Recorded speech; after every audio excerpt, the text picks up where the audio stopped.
Saudamos você com a graça e a paz do Senhor Jesus Cristo. Que Deus abençoe a tua vida e que hoje Ele possa abrir os teus olhos e revelar as maravilhas da sua lei. Possa te dar um amplo conhecimento do plano da salvação e do Evangelho do Senhor Jesus Cristo.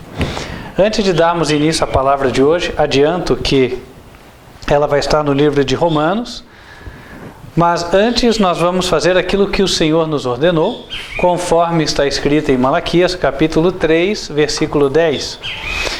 O Senhor nos diz ali: trazei todos os dízimos à casa do tesouro, para que haja mantimento na minha casa. E depois fazei prova de mim, diz o Senhor dos Exércitos, se eu não vos abrir as janelas do céu e não derramar sobre vós uma bênção tal que dela vos advenha a maior abastança. E por causa de vós repreenderei o devorador, para que não vos consuma o fruto da terra, e a vide no campo não vos será estéril, diz o Senhor dos Exércitos. Deus ideou o plano dos dízimos e das ofertas para viabilizar a pregação do Evangelho em toda a nação, tribo, língua e povo. O Ministério Quarto Anjo Advertência Final desenvolve vários projetos, já está presente em 20 países e temos já chamado em outros países. Nós temos um chamado do Egito para enviar um missionário, e para que o Evangelho continue avançando são necessários meios. Além disso, existem projetos também locais. Nós estamos em meio ao projeto de evangelismo do Atlântico, que está em curso aqui, não só no Brasil, mas também em outros países. Existem muitos irmãos engajados. É um projeto que se dá por meio de folhetos mais ou menos desse tamanho aqui, exatamente com esse formato, só o folheto não é esse, é outro. E além disso, o Ministério possui uma série de títulos. São mais de 10. Eu vou só mostrar alguns aqui. Esses títulos estão disponíveis para que você que deseja fazer o teu evangelismo entre em contato e solicite. O material não tem custo nenhum, já foi pago. Se você está em Curitiba e região, simplesmente venha retirar. Se você está fora de Curitiba e não consegue vir até aqui, vai pagar só o frete. A ideia é que você não deixe esse material parado em casa, é a única coisa que se pede. Faça o trabalho missionário. Além disso, existem outros projetos em curso. Por exemplo, em vários idiomas estamos lançando uma campanha nas redes sociais. Já temos vídeo em português, inglês, espanhol realizados e vamos avançando. Temos materiais também impressos ou escritos e diagramados em outros idiomas.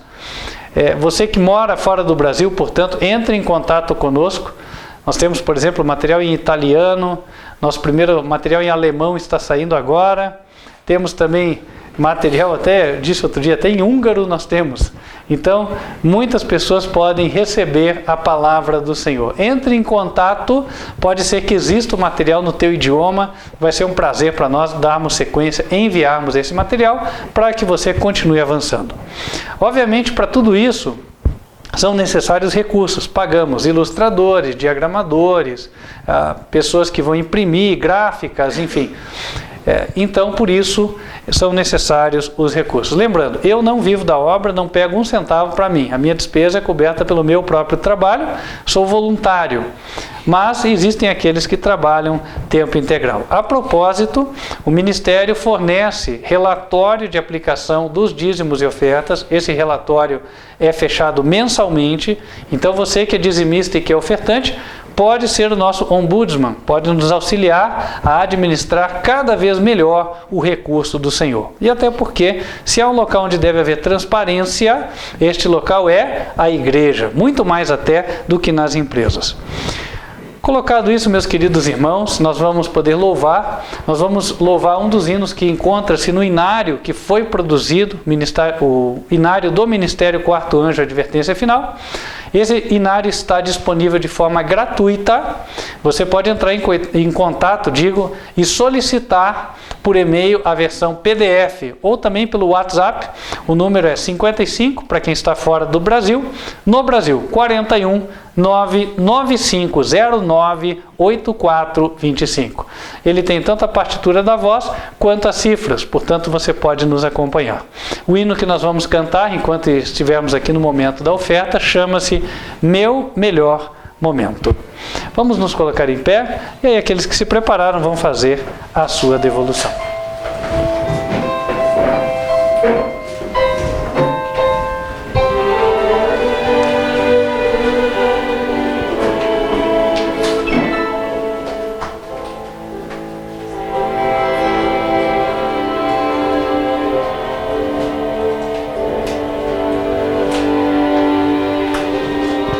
Meu melhor momento foi quando com Cristo tive um encontro que jamais esquecerei. Da vida cansado no mundo perdido, então a sua doce voz eu escutei.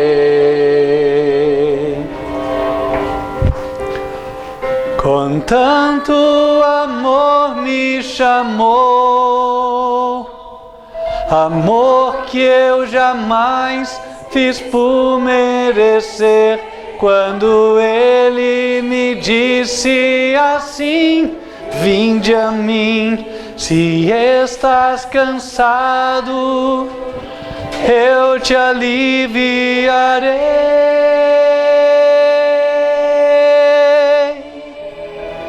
Com tanto amor me atraiu, com tanto amor que eu não resisti, chorando minha vida a Ele entreguei.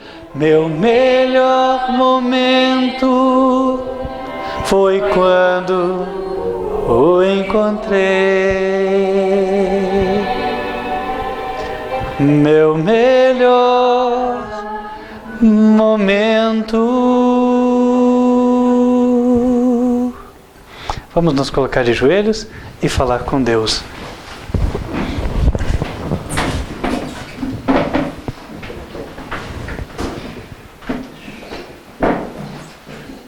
Santo e eterno Deus, que nos altos céus habitas, nós reconhecemos a Tua majestade, nos colocando de joelhos na Tua santa presença, pedindo perdão dos nossos pecados, pedindo que o Senhor venha trabalhar nos nossos corações, revelando sempre o oculto e o escondido, para que possamos cada vez estarmos mais conformes à Tua vontade. Opera, Senhor, pelo Teu Espírito no coração de toda a congregação e também no coração de todos aqueles que nos assistem online. Fala ao Teu povo, ó Deus. Abençoa estas humildes contribuições. O Senhor que multiplicou o pão, que multiplique também estes recursos para que possam atender todas as necessidades dos campos missionários, apoiando aqueles que têm dedicado o seu tempo e os seus talentos para levar avante a mensagem do Evangelho, mesmo em meio a dificuldades. Pedimos a Deus que continue abençoando a vida dos ofertantes e dizimistas. Que o Senhor abra as portas do lucro da empresa, do emprego, e abençoe todo projeto justo e honesto. Venha estar, ó Deus, conosco. Fala ao Teu povo e usa-me como Teu instrumento. Que não seja eu, mas que o Senhor Jesus possa falar por meu intermédio, com liberdade, instruindo a cada um de nós. Pedimos estas bênçãos em nome de Cristo Jesus. Amém. Amém.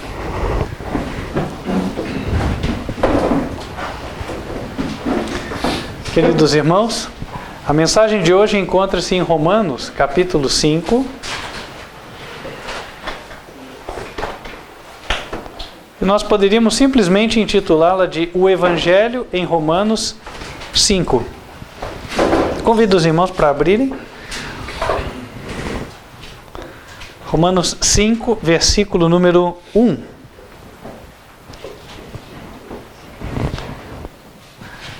Ali o apóstolo Paulo diz, 5:1, Romanos capítulo 5, versículo 1.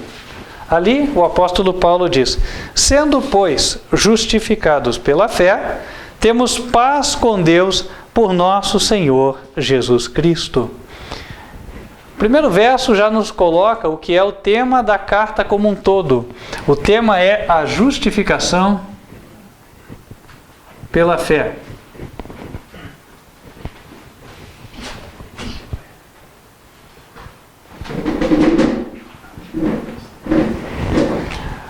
Nós já estudamos várias vezes isso, mas vamos reprisar.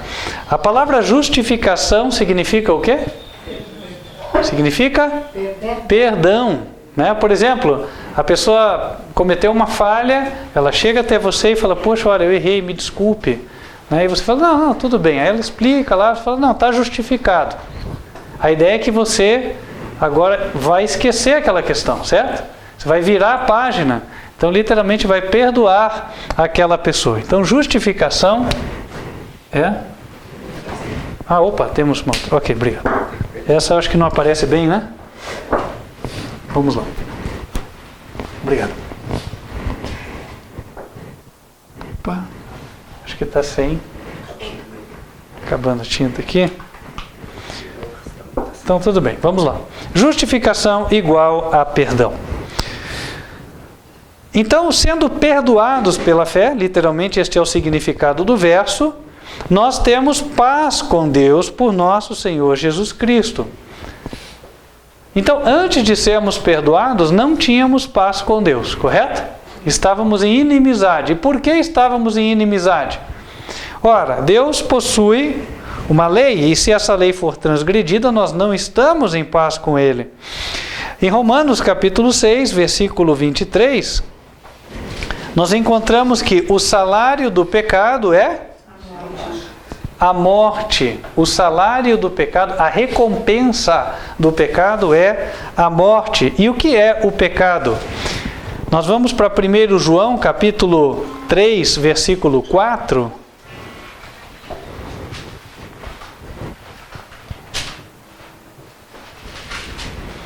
Na Bíblia, tradução revista e atualizada, encontra-se o seguinte: qualquer que comete o pecado também transgride a lei, porque o pecado é a transgressão da lei. Então, literalmente, Deus tem uma lei e aprove a Ele revelá-la às suas criaturas, porque ela é uma transcrição do seu caráter.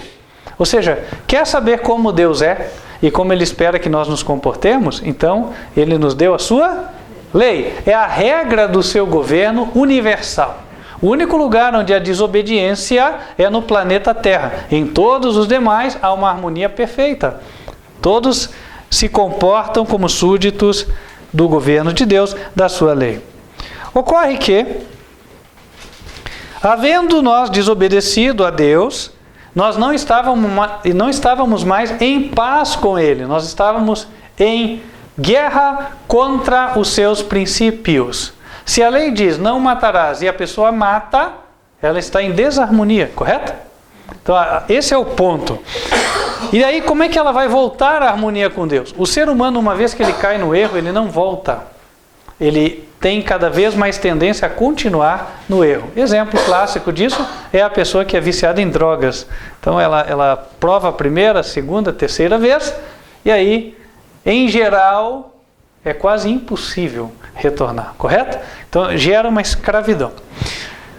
Para nos reconciliar com Ele, então Deus proveu o perdão. Aí volta-se a paz. Agora, essa paz foi feita por meio do nosso Senhor Jesus Cristo. Nós conhecemos a história. Deus amou o mundo de tal maneira que deu o seu Filho unigênito para que todo aquele que nele crê não pereça, mas tenha vida eterna. Então, quando Jesus teve o seu sangue vertido na cruz e com ele a sua vida se esvaiu, isto significa que os nossos pecados também se esvaíram ali por meio daquele sangue. E aí nós somos vistos por Deus não mais como nós somos, mas nós somos vistos em Cristo. É por esta razão que, quando Cristo ressuscitou, Ele foi até o céu e se tornou o intercessor entre nós e o homem. Em 1 Timóteo capítulo 2, versículo 5...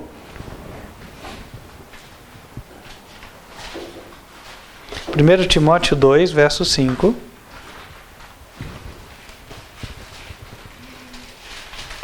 A Bíblia diz, porque ou seja, existe um só Deus e um só mediador entre Deus e os homens, Jesus Cristo, homem.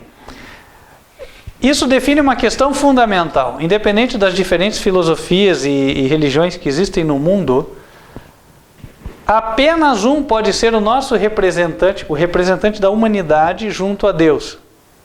Jesus. Por quê? Porque a humanidade estava em inimizade contra Deus e contra o seu governo, por causa dos seus pecados. Agora, Jesus morreu e levou os nossos pecados sobre si. Então, ele ganhou o direito de apresentar toda a humanidade a Deus. Por isso, há um só mediador, não há dois nem três. Eu sei que há aí a proposta de uma série de outros mediadores, ou medianeiros, ou medianeiras, mas... por mérito, um só pode ser. Este é o Senhor Jesus Cristo. E é só por meio dele que é possível ter a paz. Por isso que o apóstolo Paulo, agora voltando a Romanos capítulo 5... Interessante, Jair, que fala que Jesus é homem, não Deus. Né? Porque a partir do momento que Deus deu o seu filho, ele não toma de volta. Ok. Né? Jesus é um ser humano que hoje nos representa no céu como ser humano. Correto? Romanos 5, versículo 1. Sendo, pois, justificados, ou seja, perdoados pela fé, temos paz com Deus por nosso Senhor Jesus Cristo. Você recebeu a Jesus no teu coração? Você o recebeu com uma única esperança de reconciliação com Deus, de perdão dos seus pecados? Ora, então o sangue de Jesus valeu para você. O sangue de Jesus foi vertido por todos, mas nem todos se aproveitam do benefício entregue por ele, porque nem todos acreditam, correto? Então há quem inclusive despreze, né? Você pode encontrar na rua muitas pessoas que desprezam a oferta do Senhor Jesus. Pelo Senhor temos o perdão. E o que mais? Porque tudo bem. Quer dizer, eu era um pecador até hoje, e aí conheci o Senhor Jesus, me entreguei a Ele. Deus releva o meu passado. É o que a Bíblia diz. Isso é uma coisa que pouco se entende. Quando a pessoa encontra a Cristo,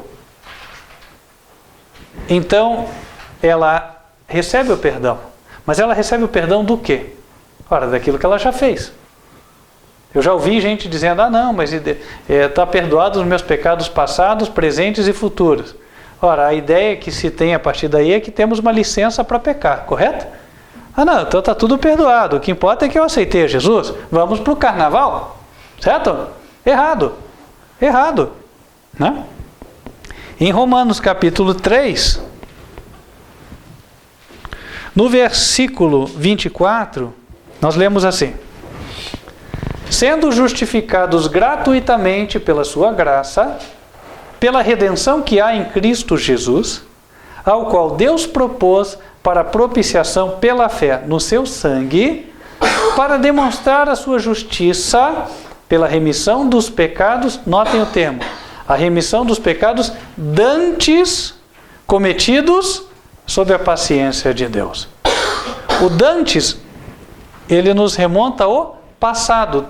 Dantes é de antes, ou seja, que eu fiz até aqui, nos meus X anos de vida até este momento. Deus foi paciente, por quê? Porque eu não conhecia o Salvador Jesus. Mas agora que eu conheci, Deus foi paciente com o meu passado e Ele me perdoou. Me perdoou. Ok, mas e agora no presente? O que acontece quando eu recebi Jesus? Será que não acontece nada? Né? Será que é só eu dizer, não, eu fui lá, né, o pastor, sei lá, o preletor, o bispo, seja lá o nome que se der, estava lá na frente e ele orou por mim, e aí ficou tudo bem, e agora eu continuo, e a vida não mudou em nada.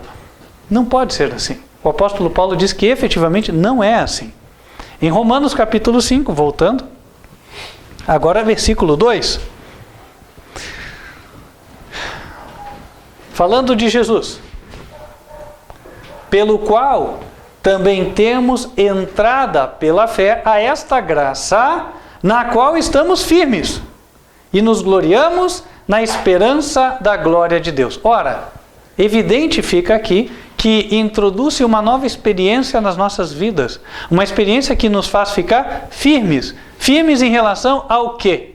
Ora, eu tinha uma vida passada, a minha vida era de pecados, agora eu conheço um novo caminho. Deus me apresenta o seu governo, a sua lei, sua regra, e a partir daqui eu fico firme na obediência. Esta é a grande mudança. Versículo 3, e não somente isto, mas também nos gloriamos nas tribulações, sabendo que a tribulação produz a paciência, e a paciência a experiência, e a experiência a esperança, e a esperança não traz confusão, porquanto o amor de Deus está derramado em nosso coração pelo Espírito Santo que nos foi dado. Vamos parar e meditar aqui. O apóstolo entrega algo que também é pouco compreendido, mas é essencial. Eu vou numa igreja, prega-se a lei de Deus, amém. Mas eu vejo uma frieza lá, né? E aí? Será que existe a verdadeira experiência, então? Porque a Bíblia diz aqui, o amor de Deus é derramado em nosso coração. Quando eu me encontrei com Jesus, então algo aconteceu na minha vida. O cristão se torna humilde, dócil e amorável. Humilde, dócil e amorável. É uma mudança, não é? O ser humano é naturalmente assim? Não é. Irmãos, por exemplo, eu fui criado num lar onde eu fui ensinado a não ficar dando conversa para o vizinho. Aqui em Curitiba temos a fama de sermos frios, não é assim?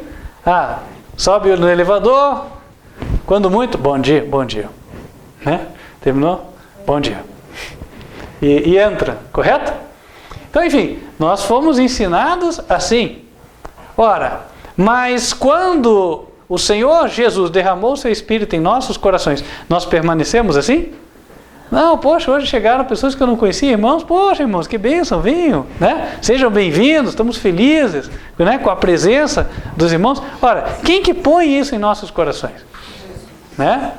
E detalhe, irmãos, isso não pode ser só a casca, entenderam? Ou seja, no sábado, mas se ele me liga na segunda-feira, né? Tô cheio de coisa para fazer, tá me importunando, né? Não.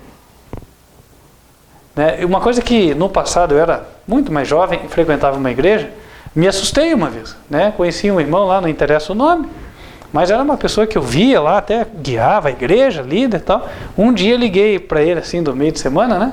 Me atendeu com uma voz da caverna assim que eu fiquei tão assustado, né? É quase que eu pensava, se não fosse eu conhecer muito bem o timbre de voz dele, eu chegaria a pensar que não era a mesma pessoa. Então, meus queridos irmãos, constância. Olha só, a Bíblia diz aqui, quando nós conhecemos a Jesus, recebemos o amor de Deus, porque ele é derramado em nosso coração. É como se o céu literalmente virasse a lata de leite, desculpa usar essa expressão, mas né? Se você virar a lata de leite, o leite vai derramar, não tem jeito, certo? E ele vai derramar e ele vai preencher os nossos corações. E quando ele preenche os nossos corações, nós somos diferentes. Qual é a diferença? O apóstolo Paulo coloca aqui algumas características. Olha só. Verso 3. Nós nos gloriamos nas tribulações. Aqui não é o sentido de se orgulhar, né? Eu estou feliz porque eu sou muito atribulado, estou muito orgulhoso por isso. Não faz nem sentido, né? O gloriar-se nas tribulações é Não, eu dou glória a Deus. Se Deus reservou para mim passar por essa prova, amém. Deus seja louvado. Certo? Por quê? Porque assim como Jesus sofreu a cruz por mim e morreu por mim, sendo que ele não merecia, então não custa nada eu carregar uma cruz por ele. Faz sentido? Claro que faz. Né? Também diz aqui, a tribulação produz paciência. Quem não sabe isso? Quem tem idade sabe.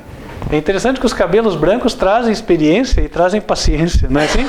Que geralmente quando os cabelos brancos chegam, você já enfrentou, desculpem, mas muito desaforo no ambiente de trabalho, né? De amigos, às vezes dos filhos, de parentes, seja lá o que for. Então o que acontece? Você naturalmente vai ficando mais paciente. Então o que acontece? A experiência, ela vai produzindo, a tribulação vai produzindo a paciência. A ponto de, a pessoa que tem um pouco de discernimento, ela rapidamente discerne a feição, o semblante de alguém que foi uma pessoa sofrida. Não é assim? Pessoa sofrida, você percebe. Então a tribulação produz paciência. A paciência produz a experiência. Por isso que hoje já não é tanto assim, porque não estão valorizando como deveriam os anciões. Porque a Bíblia fala, né? Para valorizar os anciãos. Hoje em dia é uma desvalorização dos anciãos e o empoderamento do jovem, é o contrário, né? Mas o jovem é inexperiente, ele deveria valorizar a experiência dos que são mais antigos, mais velhos. Mas a paciência produz a experiência, e a experiência é que te dá condições de mais tarde aconselhar. E a experiência, do ponto de vista da vida cristã, ela te traz a esperança. Como é que isso se dá na prática? Olha, eu digo que quem já viveu isso, para ele é muito fácil de entender. Né? Para quem não viveu, vamos tentar explicar. Se é que alguém não viveu. Não estou aqui julgando ninguém. A experiência é produzir a esperança. Então vamos lá. Primeiro você passou por uma situação de um apuro muito grande, ficou lá apurado, sem dinheiro e tal, e aí, né, você orou a Deus, tal, Deus resolveu o teu problema. Mas passou um tempo lá e ele resolveu. Na segunda vez que você fica apurado, o que acontece? Você automaticamente se lembra daquela experiência anterior, certo? E mais uma vez você se apega a Deus. E essa vez é mais fácil do que a primeira. Então, quer dizer, quando você começa a entrar na prova, como você já passou por ela antes, você já tem a esperança de que Deus vai resolver. Porque no passado ele já resolveu também. Correto? Então o que o apóstolo Paulo está falando aqui, não é só, desculpem o termo, mas não é só teologia, teoria bíblica. Não, isso aqui é experiência prática. Né? Basta compreendermos isso. E agora tudo bem, ele disse que o Espírito Santo está derramado em nossos corações. Pode ser que alguém entenda o seguinte, ou pense, puxa vida, eu queria ter o Espírito Santo derramado no meu coração, mas eu acho que eu sou um pouco espinhoso ainda, eu não sei se ele foi derramado não, porque as pessoas não gostam muito do meu comportamento, né? Será que falta alguma coisa?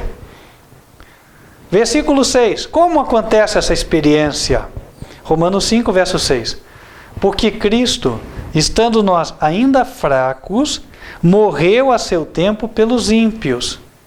Porque apenas alguém morrerá por um justo, pois poderá ser que, pelo bom, alguém ouse morrer. Mas Deus prova o seu amor para conosco, em que Cristo morreu por nós, sendo nós ainda pecadores. O valorizar o que Cristo fez por nós, parte da premissa de nós reconhecermos a nossa fraqueza. A pessoa que já chega entendendo, não, eu guardo a lei, eu estou bem e tal, então ela não vai apreciar o que Cristo fez, porque Cristo morreu pelos pecadores, e se eu não me vejo um pecador, né, eu não valorizo muito aquilo não me diz muita coisa. Agora, se eu me vejo fraco, se eu me vejo que eu não consigo agir como eu gostaria, né, no padrão de Deus, se eu não me vejo justo, porque Deus me mostra as minhas falhas, então esse verso vale para mim. Cristo morreu por mim quando eu ainda estava enfraquecido, quer dizer, puxa, eu sentia necessidade, E agora eu vi que alguém teve compaixão de mim, alguém teve piedade, ele olhou para a minha necessidade e resolveu o meu problema, mesmo antes de eu nascer. Porque aconteceu há 2000 anos atrás, a morte efetiva dele, certo? Poderia até explorar mais isso. Nós já estudamos em outras vezes aqui, que o sangue de Jesus foi derramado, ou o Cordeiro, perdão, foi morto, desde a fundação do mundo. Está em Apocalipse 13, verso 8. Trocando em miúdos, esse verso significa o seguinte: quando Deus e Jesus iniciaram a criação do universo, já estava decidido que Jesus morreria pelos pecadores. Então foi como se ele estivesse assinando a própria sentença de morte ao criar o primeiro átomo deste universo aqui. Então, como a Bíblia diz, com amor eterno eu te amei. Deus nos viu lá atrás. Poxa, e quando a gente começa a meditar, né, nesse amor, a contemplar o que Deus fez por nós, algo acontece aqui dentro de nós. É impossível não acontecer, né? Deus se move. Outro dia minha mãe contou uma história da minha tia, né? A minha tia mora em Belo Horizonte. E vocês sabem, né, em janeiro agora aconteceram muitas inundações, chuvas muito fortes lá. E claro que a gente vê pelos jornais, né? Olha, aconteceu isso, tantas pessoas sofreram e tal. Sejam bem-vindos. E quando você ouve falar de pessoas assim, mas que não são pessoas próximas, isso parece que não toca tanto. Só que diz que a minha tia trabalhava lá e começou a levantar água, levantar, pois ela subiu, ficou em cima do capô do carro. Daqui a pouco teve que se apoiar numa grade e a água continuou a subir. Finalmente ela teve que alguma voz disse para ela soltar da grade e ela saiu a nado na água da enchente e da enxurrada, né? E lá pelas tantas alguém viu, né? E quando viram, fizeram a tal da corrente humana, né? Um na mão do outro, até pegarem ela. Olha, irmãos, qual deve ter sido o sentimento dela em relação àquelas pessoas que ajudaram? Né? Qual deve ter sido o sentimento dela em relação ao próprio Deus naquele momento, né? Ouvi a história que o que ela queria procurar em seguida era uma igreja. Agradecer a Deus. Então, sabe, quando nós sentimos a nossa necessidade, efetivamente nós valorizamos o que Cristo fez por nós. Nós estávamos todos à beira da morte, porque o salário do pecado é a morte. E quem aqui nunca errou? Quem aqui jamais errou? Ah não, mas eu sempre procuro andar certinho. Pois é, mas você escorregou uma vez, o salário do pecado é a morte. Todos nós, meus queridos irmãos, sem exceção, entraremos no céu como o pior dos pecadores. Se estivermos dispostos a entrar assim, confiando em Jesus, entraremos. Porque estaremos lá pela graça do Senhor Jesus. Tá, mas daí onde fica a obediência? A obediência, ela vem como consequência do Espírito de Deus ser derramado em nossos corações. Claro que também haverá uma luta interna. Poxa, exemplo, não digo que é o meu caso, mas se uma pessoa sempre bebeu e aceitou Jesus hoje, amanhã alguém oferece um copo de bebida, aquilo é uma tentação. Não é fácil dizer não, certo? Mas Deus ajuda. Agora você sabe que é errado, né? Deus vai te dar força, vai te dar graça. Fala, não, obrigado, eu não bebo mais. Eu parei, né? Então, a consideração, veja, quando eu considero o amor de Deus, naturalmente o Espírito de Deus vai sendo derramado em meu coração. No versículo 7 diz que apenas alguém morrerá por um justo. Poderá ser que pelo bom alguém ouse morrer. Isso que ele está querendo dizer é o seguinte, ele está apelando para o nosso julgamento humano. Eu, ser humano. Será que eu daria a minha vida por alguém? Ele fala, se eu visse alguém que é uma pessoa totalmente justa, nunca errou e correto, pode ser que eu me aventurasse a dar a minha vida por ela. É isso que ele está dizendo. Aliás, apenas alguém morrerá por um justo. E poderá ser que pelo bom alguém ouse morrer. Não, esse aí erra, mas nossa, ajuda muita gente, tal. Pode ser que alguém pense em morrer por ele. Mas Deus provou o seu amor para conosco porque Cristo morreu por nós, sendo que nós éramos seus inimigos. Quem crucificou Jesus? Nós pelos nossos pecados. A Bíblia diz em Salmos 22 que o coração dele se derreteu como cera. Clinicamente falando, isso é fruto de arrebentar por angústia, excesso de angústia. Então o peso dos nossos pecados literalmente levou o Salvador à morte. Não se enganem. O que matou Jesus não foram os pregos nas mãos e nos pés, embora possivelmente eles tenham provocado alguma espécie de hemorragia. O que matou Jesus foi a angústia causada pelos nossos pecados. Mas lembrem-se que Jesus, em favor de nós, orou dizendo: Pai, perdoa-lhes, porque eles não sabem o quê? O que fazem. E Deus, pensem, irmãos, Deus tinha nas mãos a vida de todos aqueles assassinos ali, os sacerdotes, os romanos e tudo, e ele teve que manter aqueles corações batendo enquanto eles matavam o seu filho.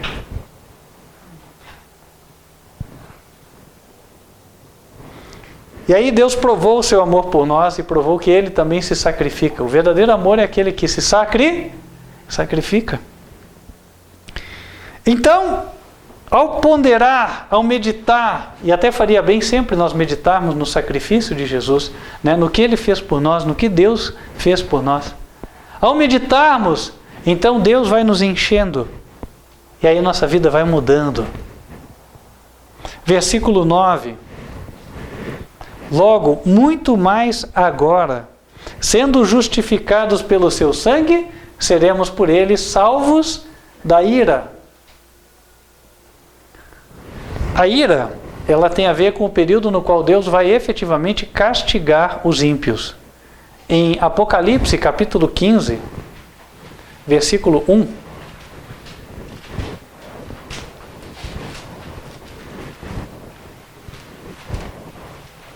Apocalipse 15, verso 1. O Senhor nos diz: E vi outro e grande e admirável sinal no céu. Apocalipse 15, verso 1.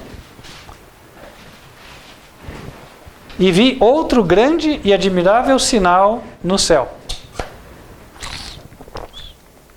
7 anjos que tinham as 7 últimas pragas, porque nelas é consumada a ira de Deus. Quem quiser conhecer as 7 pragas pode ler, coloco para a tarefa de casa, né? Apocalipse capítulo 16, ali ele trata o relato das 7 pragas. Resumidamente, vou dizer aqui. Na primeira praga, as águas se transformam em sangue, as pessoas bebem sangue em lugar de água. Perdão, na primeira é uma chaga maligna, uma úlcera maligna que vai comendo a carne. Depois as pessoas bebem sangue e assim por diante, até que na última praga, pedras do peso de 34 quilos caem do céu, né, e vão esmagando as pessoas. Então são pragas terríveis. E daqui se entende o seguinte: Deus é bom, mas não é bobo. Não abusem da misericórdia de Deus. Deus nos deu um tempo de graça, um tempo para nós considerarmos a misericórdia dele e decidirmos. Então a ideia de deixar a decisão para amanhã não é sábia, porque o amanhã a Deus pertence. Nós não sabemos se estaremos vivos, certo? Então hoje é a oportunidade, hoje é o dia da salvação. Lá disse: se nós recebemos a Jesus e o seu Espírito foi derramado, então, já que fomos perdoados dos pecados, estamos limpos e seremos salvos da ira. Deus vai preservar o justo. O justo será escondido no dia da ira. Os ímpios sofrerão a ira, mas o justo, não. Voltando para Romanos, capítulo 5.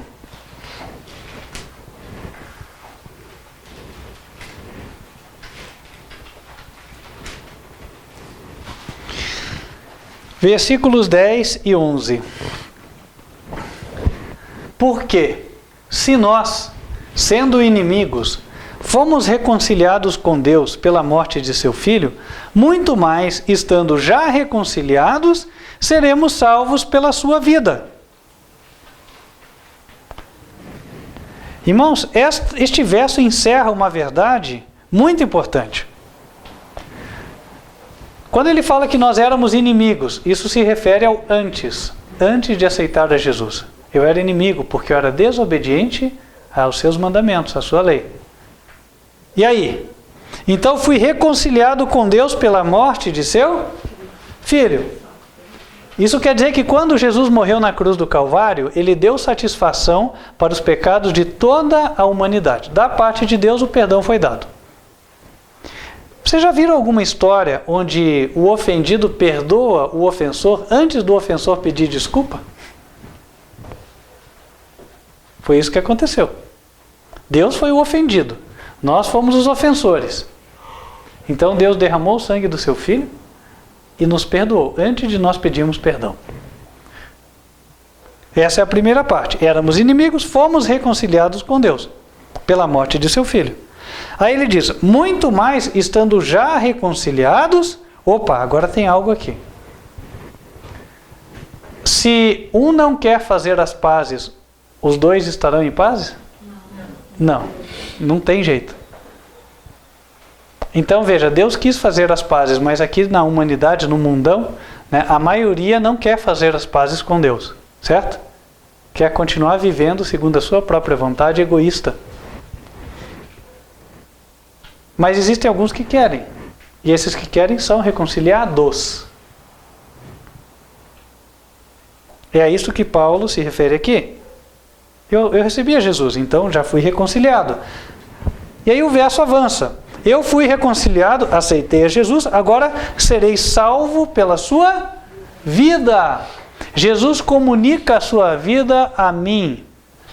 E que vida é essa? O espírito de vida. Ah, o pastor está inventando esse termo. Não estou não, está em Romanos. Romanos capítulo 8. Versículo 2.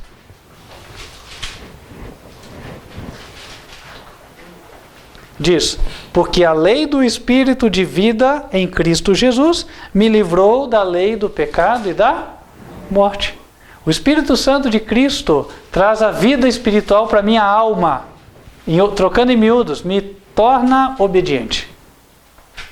Então aquela ideia de que a pessoa diz, não, eu já estou na graça, e você vê, parece que ela está pisando a graça, né? Porque tudo que ela faz é uma vergonha.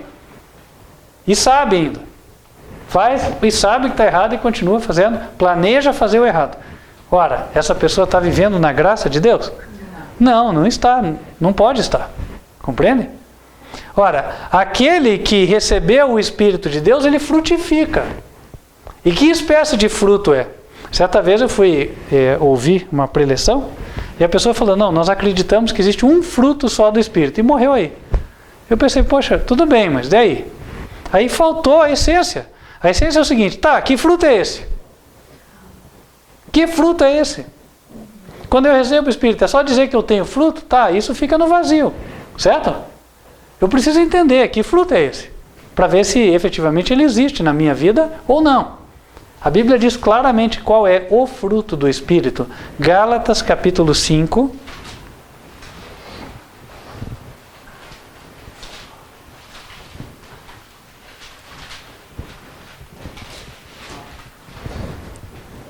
Versículo 22.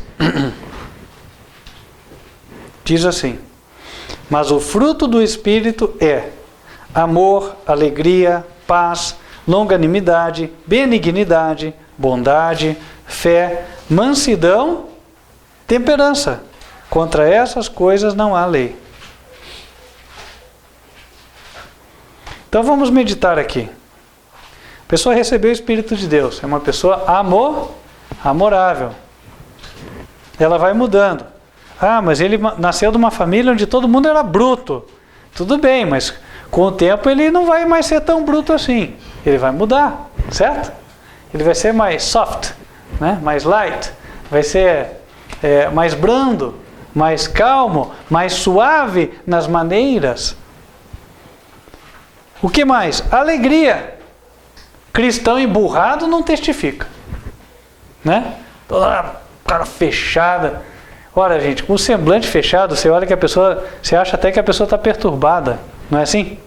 Aquela cara carrancuda, assim, fechada. Ora, isso não testifica de Cristo. Né? Cristo vai te deixar com um semblante leve, afinal de contas você não sente peso. Você está bem, está em paz com Deus. Paz. E em paz com o teu coração também. Então você está tranquilo. Longanimidade, ser paciente com as pessoas. Tudo bem, tem gente que é irritante, eu sei, né? Mas mesmo a pessoa sendo irritante, não é na primeira que você vai explodir, certo? Vai tendo paciência ali, né? Deus vai operando. benignidade, intenção de fazer o bem. Isso vai existir no cristão. Bondade.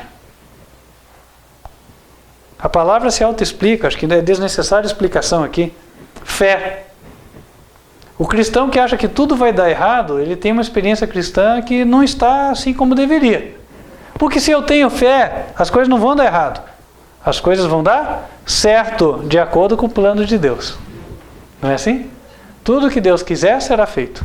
Amém. Não? Mansidão. Cristão brigão não testifica. Né? O cristão é manso. E temperança também. Cristão glutão não testifica. Né? O cristão fez o culto e tal, acabou, nossa, parece que o lanche dura a tarde inteira, né? Não para de comer. Ora, isso não testifica. Certo? Porque o Espírito de Deus nos leva a cuidar do corpo.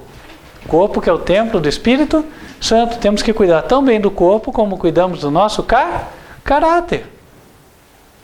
Irmãos, acham vocês que é plano de Deus que o cristão fique lá na UTI internado com 10 agulhas enfiadas no corpo, assim, né? Aquele negócio aqui na garganta, aqui, a traqueostomia feita.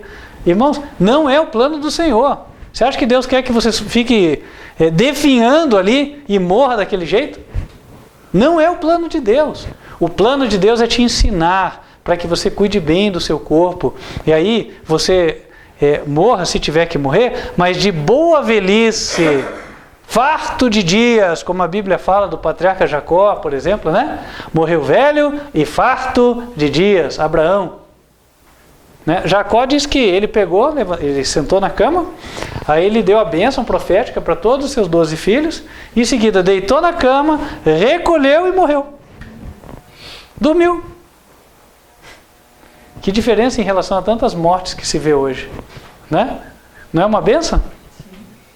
Então, meus queridos irmãos, Deus propõe muita coisa para nós, mas para isso é necessário nos submetermos à disciplina dele. Muita gente, quando a gente fala dessa parte do cuidado do corpo, a temperança e tal, aí já põe uma barreira, né? Não, mas isso, poxa, Deus não vai ligar se eu como, assim. Não, realmente, Deus vai deixar você comer. Só que as consequências daquilo que você comer certamente virão. Não é assim? Então, quer comais, quer bebais ou façais qualquer outra coisa, diz a Bíblia, fazei tudo para a glória de Deus. 1 Coríntios 10. Voltando para Romanos e fechando. Somos salvos, portanto, pela vida de Cristo, o Espírito Santo dele atuando em nossos corações. Só pontuando que o Espírito Santo, ele tem a sua origem em Deus Pai, né? Ele emana de Deus. E Jesus o concede a nós como se fosse o conduto. Versículo 11, Romanos 5, verso 11. E não somente isto, mas também nos gloriamos em Deus, por nosso Senhor Jesus Cristo, pelo qual alcançamos a reconciliação. Irmãos, esse versículo 11, ele apresenta a verdade de que o plano da salvação, ele funciona numa espécie de círculo. É o círculo da beneficência. Esse círculo tem origem em Deus.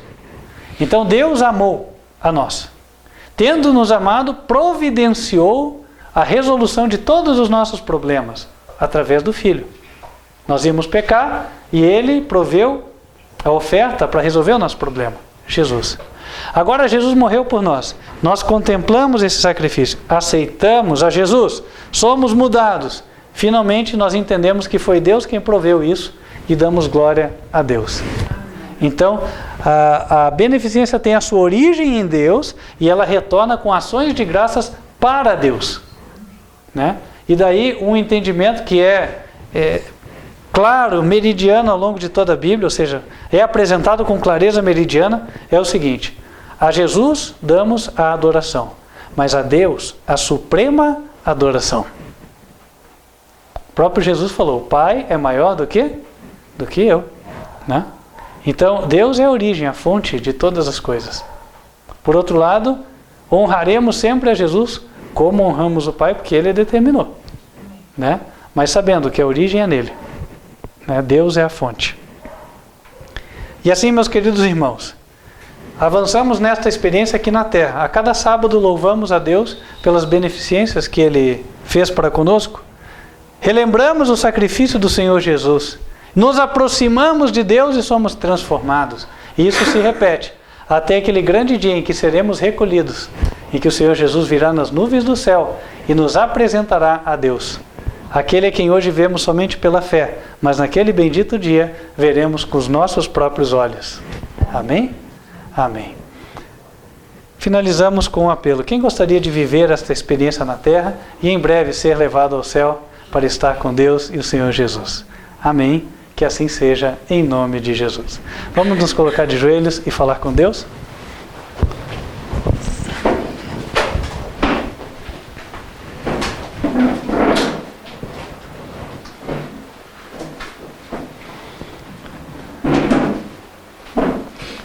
Santo e bondoso Deus, que nos altos céus habitas, nós queremos agradecer pelo Teu infinito e eterno amor manifestado por todos nós. Mais uma vez, pedimos o perdão dos nossos pecados e que o Teu Espírito Santo seja derramado em nossos corações. Transforma-nos, ó Deus, e faze-nos conforme o padrão da Tua palavra, como aqui lemos. Assim, ó Deus, nos leva a testificar ao mundo de que é bom aceitar o Teu plano, receber o Senhor Jesus como Salvador e viver segundo as regras do Teu reino. Abençoe esta igreja, abençoe todos que aqui estão, abençoe aqueles que nos assistem em qualquer lugar da terra. Estenda a eles também a bênção aqui derramada. E guia-nos, Senhor, pelo Teu caminho eterno. É o que pedimos, em nome de Cristo Jesus. Amém. Amém. Lembrando a você que nos assiste, que mesmo nos últimos dias, conforme está escrito em Apocalipse 14, versículo 12, a característica dos santos de Deus é: aqui está a paciência dos santos, aqui estão os que guardam os mandamentos de Deus e a fé de Jesus. Amém? Nunca nos esqueçamos disso. Vamos invocar as bênçãos de Deus sobre a tua vida, de você que nos assiste. Mas antes eu gostaria de convidá-lo a continuar nos acompanhando. Lembrando que os cultos são transmitidos ao vivo, sábados, 11 horas da manhã, pelo canal youtube.com/TV Advertência Final. E para as crianças, é um pouco mais cedo, 15 para as 10 da manhã, a cada sábado. Também, se você foi tocado pelo Senhor, de que recebeu o verdadeiro Evangelho e gostaria de estudar mais a palavra e amanhã descer as águas do batismo, entre em contato conosco. Vai ser uma alegria podermos estar estudando a Bíblia com você. Nosso número de WhatsApp é, para fora do Brasil, 55, no Brasil, 41 99509 8425. Feche os teus olhos, vamos invocar as bênçãos do Senhor. Que o Senhor te abençoe e te guarde. Que o Senhor faça resplandecer o seu rosto sobre ti e de ti tenha misericórdia. Que o Senhor levante sobre ti o seu rosto e te dê a paz. Amém. Deus te abençoe e até a próxima oportunidade.